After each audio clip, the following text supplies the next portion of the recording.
साई बंदगी सतनाम, बंदी छोड़ सतगुरु कबीर साहिब की जय हो। आज हम जानेंगे सतगुरु नितिन साहिब से मृत्यु के बाद न स्वर्ग में जाना है, न नरक में जाना है, न सतलोक में जाना है, तो जाना कहाँ है? सिर्फ और सिर्फ शब्द में, शब्द में जाना है। तो इस वाणी में जो वेद छुपा है सतगुरु नितिन साहिब जी आज खोलेंगे। तो इस सत्संग को आपने बड़े विवेक के साथ और बुद्धि को लगा के सुनना है। सुरत समाये शब्द में वाकों का, तो इस वाणी का जो वेद है सतगुरु नितिन साहिब जी खोलेंगे। मत कर तू अभिमान जगत में, मत कर तू अभिमान, झूठी तेरी शान जगत में, मत कर तू अभिमान। नमस्कार मेरे प्यारे भाइयों, मेरे परमात्मा के प्यारे जीवहंसों, मैं बंदी छोड़ से यही अरदास करता हूं कि आप सब मेरे भाइयों का विवेक पहले से ज्यादा और ज्यादा से ज्यादा बढ़ता ही जाए और ऐसी कोई दुविधा ना रहे जो मेरे प्यारे भाइयों के मन में 1% भी घर कर पाए। ऐसा कोई भरमजाल ना बचे जिसमें मेरे भाई उलझ जाएं। मैं मालिक से यही अरदास करूंगा कि हर क्षण वो आपको ऐसा विवेक प्रदान करता रहे कि आप इन सर्व बंधनों से मुक्त होते ही चले जाओ। और ये जितने भी अधूरे गुरु बैठे हैं जो आपको भ्रमित करते हैं पग पग पे, उन सब की चालों को समझ के आप उनसे किनारा कर जाओ और उस शब्द गुरु की महिमा को जान के, उस परम पिता परमात्मा की महिमा को समझ के सत्य पंथ से जुड़ जाओ, सच्चे नाम से जुड़ जाओ। मैं बस यही अरदास करता हूं दिन रात उस मालिक से कि मेरे सारे भाइयों का विवेक चरम सीमा तक पहुंच जाए, कि कोई भी अधूरा शिष्य, कोई भी अधूरा गुरु आपको भ्रमित नहीं कर पाए। तो मेरे भाइयों, आज का सत्संग बहुत इंपॉर्टेंट है, बहुत ज्यादा इंपॉर्टेंट है और आपने पूरा विवेक लगा के इसको समझना है और हर शब्द पे विचार करना है। अगर आपने आज का ये सत्संग समझ लिया तो 99% दुविधाएं आपके मन से निकल जाएंगी और आपको सत्य सत्य का निबेड़ा करने में एक क्षण नहीं लगेगा। आज तक जहां आपको भ्रमित करके रखा हुआ था इन लोगों ने, अब आप उससे उबर सकते हो। अब आप हर चीज को समझ सकते हो, क्योंकि परमात्मा की दया से ये मूल ज्ञान का प्रचार हो चुका है। अब ये ज्ञान पूरे विश्व में फैलेगा और जितने भी परमात्मा के विवेकी हंस हैं वो इस ज्ञान को समझ के एक झंडे के नीचे आ जाएंगे और पूरी दुनिया में एक नाम का होका देंगे, सतनाम का होका देंगे और नीच शीट का निबेड़ा करके सारी दुनिया के विवेकी हंसों को जागृत कर देंगे। और ये धर्मों के नाम पे जितने भी दंगे होते हैं, जितने भी युद्ध होते हैं, इन सब पे फुल स्टॉप लगा दिया जाएगा। अगर ये मूल ज्ञान सही से किसी ने भी समझ लिया तो मेरे भाई वो धर्मों के नाम पे, जात पात के नाम पे तो लड़ने वाला नहीं, वो इतना विवेकी हो जाता है कि इन 52 अक्षरों से परे उस आत्म ज्ञान को समझने लग जाता है। अरे जब 52 अक्षर नहीं थे तो कौन सी जात थी, कौन सी पात थी, कौन सा धर्म था, कौन सा देश था? ये धरती का टुकड़ा कहलाता था, जो 52 अक्षरों के बाद अलग अलग नामों से देशों के नाम रख दिए गए। ये सब 52 का खेल है भाई। हम सब एक धरती पे रहते हैं। आज बॉर्डर में जितनी भी तारे लगी हैं, कटीली तारे, एलओसी, ये सारे हटा दो तो देखो, ये धरती एक है, ये हमने बांट ली है अपने अपने हिस्सों में, इस पे हमने बंटवारा कर दिया है। ये एक धरती है, एक जल है, एक ही वायु है, एक ही अग्नि है, एक ही आसमान है, ये सब एक है। हमने इसको अलग अलग नाम देके बंटवारा करके रख दिया। तो मेरे भाई, 52 अक्षरों से परे इस मूल ज्ञान को समझना है, जहां पर हम सब आकर एक हो जाएंगे। एक झंडा होगा, एक नाम होगा, एक ही भाषा होगी, एक ही भाषा होगी। तो मेरे भाइयों, आज जो हम वाणी लेंगे वो गरीबदास जी के ग्रंथ से लेंगे। बहुत इंपॉर्टेंट वाणी है, पूरा विवेक लगा के समझना है और पूरा विचार करना है कि गरीबदास जी महाराज क्या कहना चाहते थे और हमें समझाया क्या जा रहा था। कैसे इन अधूरे गुरुओं ने, कैसे इन शातिर काल के दूतों ने हमें वाणी का अर्थ का अनर्थ करके समझा के हमें आपस में ही झगड़ा करवा दिया हमारा। हम आपस में ही एक दूसरे से झगड़ने लगे, जबकि वाणी क्या कहना चाहती थी कोई नहीं समझ पाया, कोई नहीं। उसी वाणी को आज समझाया जाएगा। पूरा विवेक लगा के समझना है मेरे भाइयों, पूरा विवेक लगा के। तो क्या कहती है वाणी? अनंत कोटि ब्रह्मांड का चरबन कर ली, महाकाल की जाड़ में आवे सब कोई। तो यहां गरीबदास जी महाराज बता रहे हैं कि अनंत कोटि ब्रह्मांड का ये जितना भी पसारा दिखाई दे रहा है, ये जितने भी खंड ब्रह्मांड है, ये जो कुछ भी दिखाई दे रहा है, ये सबका चरबन कर ली। चरबन यानी कि जैसे भुने हुए कोई चने हो, कोई दाने हो, जैसे कोई चने चबाता है, तो उस भाव में बोल रहे हैं कि अनंत कोटि ब्रह्मांड का चरबन कर ले, महाकाल की जाड़ में आवे सब कोई। कि वो महाकाल इस सारे ब्रह्मांड का ये दाना बना देता है चबाने वाला, और अपनी दाढ़ में सबको चबाता है, किसी को नहीं छोड़ता, एक को भी नहीं छोड़ता। यही महाकाल पूरी सृष्टि बना देता है एक ही पल में, और पूरी सृष्टि का नाश भी एक ही पल में कर देता है। इसको अच्छी तरह समझना है, तभी आगे का ज्ञान समझ में आएगा। जैसे आपने कई संतों के मुंह से सुना होगा महाकाल के बारे में, सब अपनी अपनी अटकलें लगा के बैठते हैं। किसी ने तो अपने आश्रम में सीमेंट का महाकाल बना के उसको जंजीरें पहना दी, और उनकी संगत समझ रही है कि हमारे गुरुजी ने तो काल को जंजीरें पहना दी, काल को बांध दिया। अरे भाई, अगर तुम्हारे गुरु ने काल को बांध दिया तो बाहर मौतें कैसे हो रही हैं? इतने लोग कैसे मर रहे हैं? अरे काल को कभी कोई बांध पाया है क्या आज तक?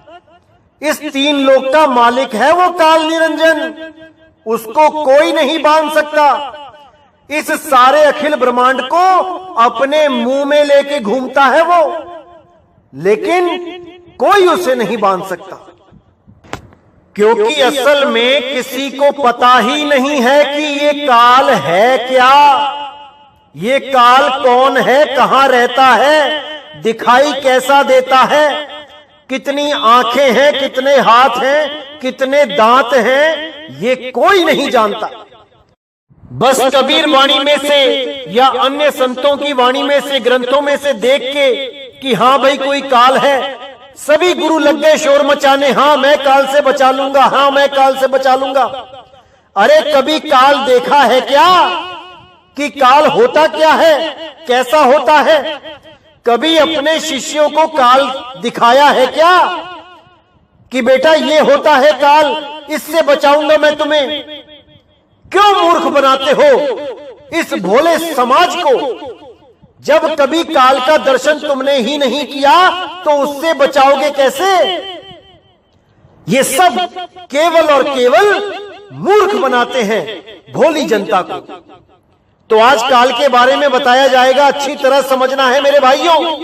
एक एक चीज को खोला जाएगा, लेकिन जो गुप्त रखने वाली बातें हैं वो फिर भी गुप्त ही रखी जाएंगी, क्योंकि अभी बहुत सारे आएंगे हमारे सत्संग सुन सुन के, अभी बहुत निकलेंगे बिलों में से। आपने पूरा विवेक लगाना है, इन लोगों को पहचानना है कि कैसे ये जीवों को धोखा देते हैं, इसको पहचानना है। इन लोगों की बातों की असलियत को जानना है। हमारे ही सत्संग सुन सुन के हमारे ही जैसे सत्संग करने लग गए हैं लोग। जैसे कोई असली ब्रांड मार्केट में आता है और उसी ब्रांड की नकल भी मार्केट में आ जाती है, तो जो विवेकी होते हैं वो कभी नकल को नहीं अपनाते, और जो विवेकहीन होते हैं वो तो दोनों को एक ही समझने लग जाते हैं कि भाई ये भी वही बात कर रहा है, वो भी वही बात कर रहा है। जैसे आपने देखा होगा कि बहुत से ब्रांड मार्केट में आते हैं, जैसे एक वैसलीन क्रीम आती है। अब वो तो असली ब्रांड है और उसकी स्पेलिंग भी होती है बिल्कुल सही, लेकिन जो नकली ब्रांड होते हैं वो क्या करते हैं, वो बिल्कुल वैसी ही डब्बी बनाते हैं, उस पे वैसा ही कलर का रैपर लगाते हैं और उस पे नाम की स्पेलिंग में गड़बड़ कर देते हैं। वैसलीन की जगह वैसुलीन लिख देते हैं, वैसालीन लिख देते हैं, वासुलीन लिख देते हैं, ताकि लोगों को जल्दबाजी में समझ ही ना आए कि हमने ले क्या लिया है। वो तो जब घर जाके देखते हैं, कोई बताता है कि ये तो नकली नाम लिखा है, देखो स्पेलिंग गलत है, तब समझ में आता है भाई कि हम ठगे गए हैं। बाहर का डब्बा देख के अंदर के सामान की जांच नहीं की, केवल डब्बा ही देखते रह गए। इसी प्रकार अभी बहुत से आएंगे, आपने केवल उनको परखना है। और कैसे परखना है ये मैंने बहुत बार बता दिया है आपको। तो जैसे मैंने बताया कि बहुत से संतों ने इस काल के नाम पे बहुत सी दुकानें खोली और बहुत रोटियां सेकी इस काल निरंजन से बचाने के नाम पे। कुछ लोगों ने तो यहां तक कहानियां जोड़ दी कि काल निरंजन ने केवल एक बार दर्शन दिया है, वो भी केवल अर्जुन को। गीता के 11वें अध्याय को दिखा के वो गुरु बोलता है कि काल निरंजन ने कसम खाई थी कि किसी को दर्शन नहीं दूंगा, केवल एक बार अर्जुन को दर्शन दिए हैं। अब मैं क्या बोलूं ऐसे अज्ञानी गुरुओं को। अरे भाई वो बर्बरीक, वो पूरा युद्ध देखता रहा, उसने एक एक चीज को देखा, पूरा विराट रूप देखा, हर चीज देखी। और ये अज्ञानी गुरु कहते हैं कि अर्जुन के सिवा किसी को दर्शन ही नहीं दिया आज तक। अरे वो संजय जो सारा हाल धृतराष्ट्र को सुना रहा था, उसने तक ये विराट रूप देखा है। और तो छोड़ो, जब बाल्यकाल में छोटी सी अवस्था में जब कृष्ण जी मिट्टी खा रहे थे और उनकी माता यशोदा ने बोला कि बेटा मुंह खोल, क्या खा रहा है मैं देखूं। मुंह खोलते ही सारे खंड ब्रह्मांड, ये सारे नक्षत्र, ये सारे ग्रह, ये पूरा ब्रह्मांड उनके मुंह में दिखाई दिया। और उसको वो ऐसे चूस रहे थे जैसे एक बच्चा टॉफी को चूसता है।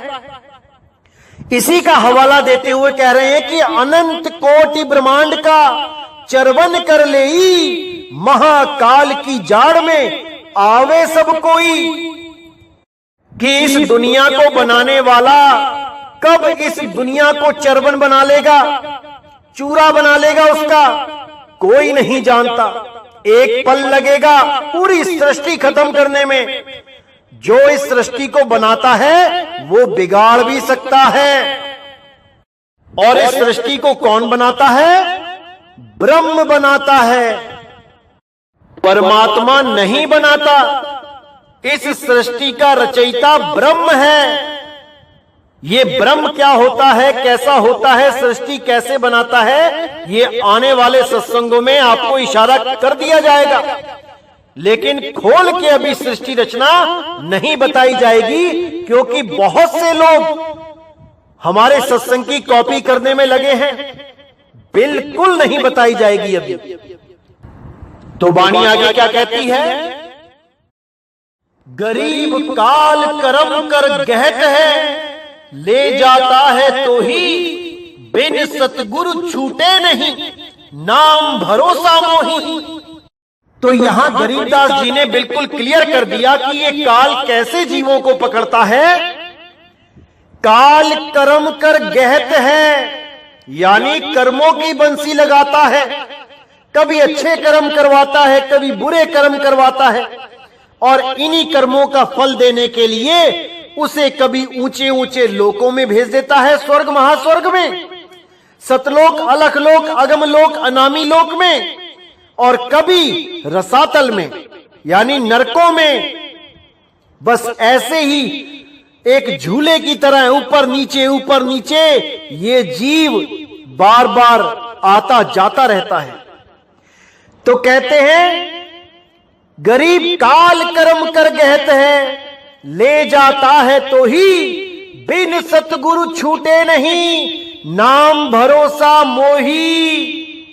कि बिना सतगुरु के कोई छूटने वाला नहीं है। और कौन है वो सतगुरु? क्या वो कोई देह है? बिल्कुल नहीं।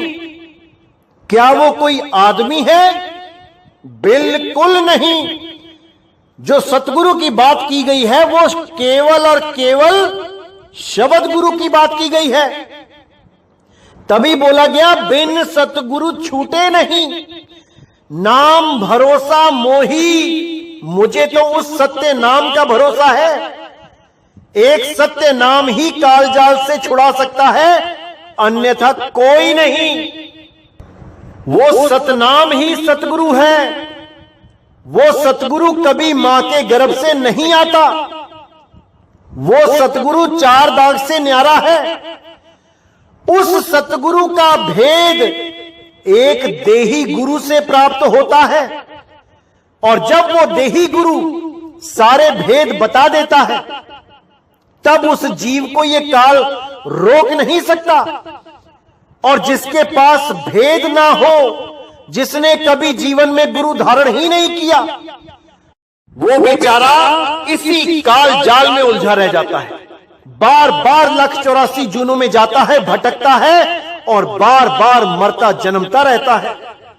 उसकी मुक्ति नहीं होती, क्योंकि जब लग कोई गुरु धारण नहीं करोगे, जब तक आपको भेद बताने वाला कोई नहीं। केवल ग्रंथ पढ़ने से भेद पता नहीं लगते, या केवल मन में सोचने से भेद पता नहीं लगते। भेद तब ही पता लगते हैं जब कोई भेदी आपको उन भेद से रूबरू करवा दे। जैसे नानक साहब को भेदी गुरु मिले बेई नदी पे, रविदास जी महाराज को भेदी गुरु मिले, गरीबदास जी महाराज को भेदी गुरु मिले, धर्मदास जी महाराज को भेदी गुरु मिले, मदन साहिब को भेदी गुरु मिले। ये भेदी गुरु और कोई नहीं है, यही बंदी छोड़ कबीर हैं, यही जुलाहा भगत कबीर हैं। बस ये किसी को बताते नहीं कि मैं कौन हूं। इनका मकसद वाहवाही लूटना नहीं होता। इनका एक ही मकसद होता है कि बस यहां आने का कार्य संपूर्ण हो जाए, यानी मैं अपने जीवों को समझा सकूं कि ये बार बार मरना जन्मना कैसे खत्म किया जा सकता है। बस यही भेद बताने वो परमपिता परमात्मा शब्द गुरु एक इंसान का रूप धारण करके आते हैं। इसीलिए बाबा बुल्ले शाह ने बोला, मौला आदमी बन आया। वो मौला हमारे लिए आदमी बन के आया है, नहीं तो उसे कोई जरूरत नहीं थी आदमी बन के आके हमें समझाने की। जब हम गर्भ में पड़े होते हैं तब हम अरदास करते हैं कि हे परमात्मा मुझे बचाओ। और जब हम गर्भ से बाहर आते हैं तो हम सब कुछ भूल जाते हैं, लेकिन परमात्मा नहीं भूलता कि कैसी अग्नि में ये सड़ रहा था, जल रहा था, कितना तड़प रहा था। अब देखो ये कैसा नाचता फिर रहा है, पैसे की हवस में कैसे अंधा हुआ पड़ा है। देखो कैसे दुनियावी खेल में एक कठपुतली की तरह नाच रहा है, और मन और माया इसको नचा रहे हैं। और थोड़े ही दिनों में ये दोबारा इस शरीर को छोड़ के फिर गर्भ में चला जाएगा, फिर अरदासें करेगा मुझे बचाओ। बार बार यही तो करता आया है। इसीलिए परमपिता परमात्मा दया करके हमें हमारे जैसा रूप धारण करके ही हमें मिलके समझाते हैं कि बेटा इससे पहले दोबारा गर्भ में चला जाए, जाग जा, जाग जा, वरना दोबारा गर्भ में उल्टा लटक जाएगा जाके। अभी बाथरूम में एक दिन नहीं रुक सकता अकेला, कोई बाहर से कुंडी लगा दे तो चीखें मारते हैं लोग। उस गर्भ में 9 महीना 10 दिन अकेले रहना पड़ेगा। अभी जाग जा मेरे भाई, जाग जा। तो आगे क्या कहती है वाणी? गरीब एक निरंजन काल है, एक निरंजन नाम, उर में दोनों बसत हैं, एक महल एक धाम। यहां पे गरीबदास जी ने बिल्कुल क्लियर कर दिया कि यहां पर 2 निरंजन हैं भाई, और इन दोनों निरंजन में क्या भेद है ये बताने वाला गुरु ही आपको उस काल निरंजन से छुड़ा सकता है। नहीं तो जो गुरु निरंजन के इस भेद को नहीं जानता वो पार नहीं कर पाएगा, वो काल निरंजन की ही शरण में ले जाएगा, क्योंकि उसे इन दोनों निरंजन का भेद ही नहीं पता। तो क्या बोलती है वाणी, क्या है इसमें गुप्त भेद? आइए जानते हैं। गरीब एक निरंजन काल है, यानी कि एक तो काल निरंजन यानी अलख निरंजन है, जो सारी दुनिया को, सारी सृष्टि को एक पल में पैदा करके दूसरे पल में नाश कर सकता है, जो साफ कहता है कि मैं ही कालों का काल महाकाल हूं। एक तो वो निरंजन है, और दूसरा निरंजन नाम है। नाम कैसे है? निरंजन। निरंजन का मतलब निरंजन यानी माया से निर्लेप, एक ऐसा नाम जिसमें माया नाम की कोई चीज ही नहीं। माया क्या है? त्रिगुणी माया। त्रिगुणी माया मतलब रजोगुण, सतोगुण, तमोगुण। जहां पर उत्पत्ति और प्रलय होती है वो माया के ही अधीन है। तो साफ बोला गया कि एक निरंजन नाम एक ऐसा नाम है जो माया से परे है। जब वो नाम आपको मिलेगा तब ही आप माया से परे हो पाओगे, नहीं तो जितने भी अधूरे गुरु हैं ये सब वही नाम देते हैं जो माया के अंदर है। क्या है माया के अंदर? ये 52 अक्षरी नाम, जो उत्पत्ति भी होती है जिसकी और प्रलय भी हो जाती है। इसीलिए बोला 52 आखर लोक त्रय, सब कुछ ही नहीं माही, और ये आखर खिर जाएंगे, वो आखर इनमें नाही। ये 52 अक्षरों के जितने भी नाम हैं ये खिर जाएंगे, ये खत्म हो जाएंगे, और इन 52 अक्षरों के द्वारा की गई भक्ति का भी नाश हो जाएगा। ये भी मोक्ष मुक्ति नहीं दे सकती। और माया क्या है? जो श्वास है, आवे जावे, जो श्वासा चल रही है सोहंग, वो भी माया ही है। अरे सोहंग आवे सोहंग जावे, सोहंग काल सबन को खावे, ये भी आती जाती माया ही है। उसके बाद जो 5 तत्वों की 5 धुनें हैं, शंखनाद है, बादलों की गर्जना है, बीणा है, बांसुरी है, सारंगी है, ये सब की सब काल की ही धुनें हैं, यानी तत्वों की ही धुनें हैं। तत्वों से ही पैदा होती हैं और तत्वों के नाश के साथ ही नाश हो जाती हैं। और सबसे बड़ी पहचान जो माया की है, माया की धुनों की है, वो बदलती रहती हैं। और जो बदलती रहती हैं वो माया की ही धुन है, माया की ही धुन है। तो हमने इनसे परे निकलना है, ऐसा सतगुरु करना है जो इन चीजों से, इस मायावी नामों से परे निरंजन नाम देवे, ना कि काल निरंजन की शरण में लेके चला जाए। तो आगे कहते हैं, उर में दोनों बसत हैं, एक महल एक धाम। जितना विवेक है यहां लगा दो मेरे भाइयों, लगा दो। क्या कहती है वाणी? उर में दोनों बसत हैं। उर मतलब होता है हृदय, दिल। क्योंकि आपने देखा होगा आजकल बहुत से लोग कहने लग गए हैं कि परमात्मा दिल में रहता है, परमात्मा हृदय में रहता है।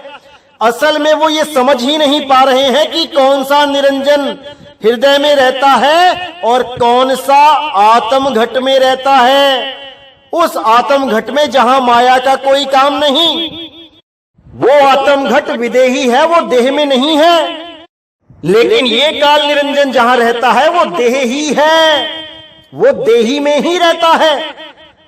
उसी काल निरंजन के पुजारियों ने उसको हृदय में बताया है कि वो हृदय में रहता है।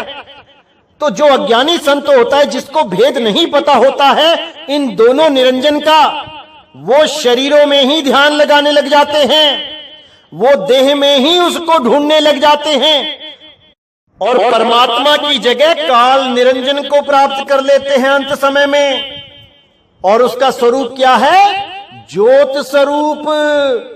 ये जितने भी ज्योत के पुजारी हैं, जितने भी ज्योत को परमात्मा बोलते हैं, ये उसी ज्योति निरंजन को ही परमात्मा मान के बैठ गए हैं, उसी अलख निरंजन को परमात्मा मान के बैठ गए हैं। असल में निरंजन कौन है? वो नाम है, वो परमात्मा रूपी शब्द गुरु है, जो असली निरंजन है।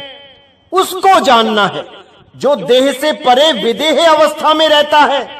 उसको जानकर ही मुक्ति हो सकती है, अन्यथा वापस इसी 84 लाख जूनों में आना पड़ेगा। कोई नहीं रोक सकता, कोई नहीं। तो यहां बिल्कुल क्लियर कर दिया, उर में दोनों बसत हैं, एक महल एक धाम। जगह भी बता दी कि कहां कहां रहते हैं ये दोनों।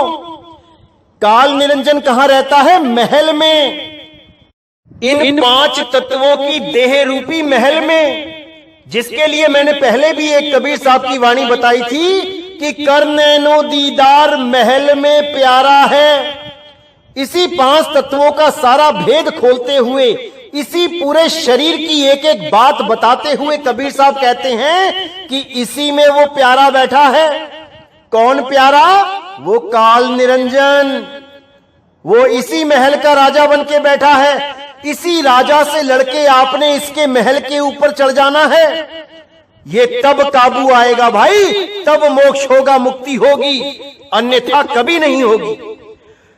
तो यहां साफ बोल दिया कि उर में दोनों बसत हैं, एक महल एक धाम। जो परमात्मा है वो कहां रहता है?